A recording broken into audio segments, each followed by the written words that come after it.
ব্রাহ্মণবাড়িয়া চট্টগ্রামগামী মহানগর এক্সপ্রেসের বগি লাইনচ্যুত হয়ে আহত বেশ কয়েকজন যাত্রী। এছাড়া অন্য যাত্রীদের তুলে দেয়া হয়েছে তুর্না নিশিথা এক্সপ্রেসে। স্টেশন মাস্টার সাকির জাহান জানান, ঢাকা থেকে রওনা হয়ে ট্রেনটি রাত 11:40 দিকে ব্রাহ্মণবাড়িয়া স্টেশনে প্রবেশ করে। তবে থামার আগ মুহূর্তে মাঝখানের একটি বগি লাইন থেকে সরে যায়।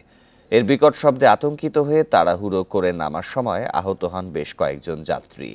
তবে দুর্ঘটনাটি লুপ লাইনে হওয়ায় ট্রেন চলাচল স্বাভাবিকই ছিল। এছাড়া ক্ষতিগ্রস্ত বগি উদ্ধারের কাজ শুরু হয়েছে দুর্ঘটনার 8 ঘন্টা পর। এই ঈদে জামা জুতো অ্যাক্সেসরিজের ডিসকাউন্ট। এ নিয়ে আরও জানাতে ব্রাহ্মণবাড়িয়া থেকে যোগ দিচ্ছেন সহকর্মী জাবেদ রহিম।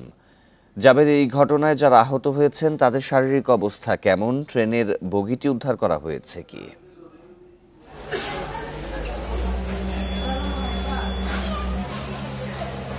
আপনি জানেন যে সেই সময় দুর্ঘটনাটি ঘটে, যে বিকট শব্দ হয়েছে তখন যাত্রীরা হুড়াহুড়ি করতে নামতে বেশ কয়েকজন যাত্রী আহত হন।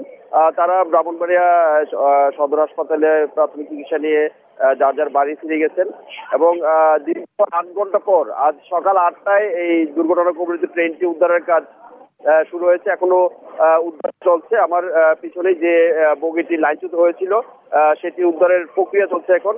আর বাকি যে ট্রেনটি সেটি সকালে লাইনচ্যুত করে মানে বিচ্ছিন্ন করে এখান থেকে আপনার সরিয়ে নেওয়া হয়েছে আখাউড়ার দিকে।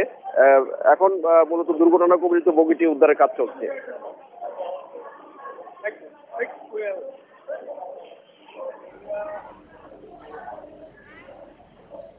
ব্রাহ্মণবাড়িয়া থেকে জানাচ্ছিলেন সহকর্মী জাবেদ রহিম।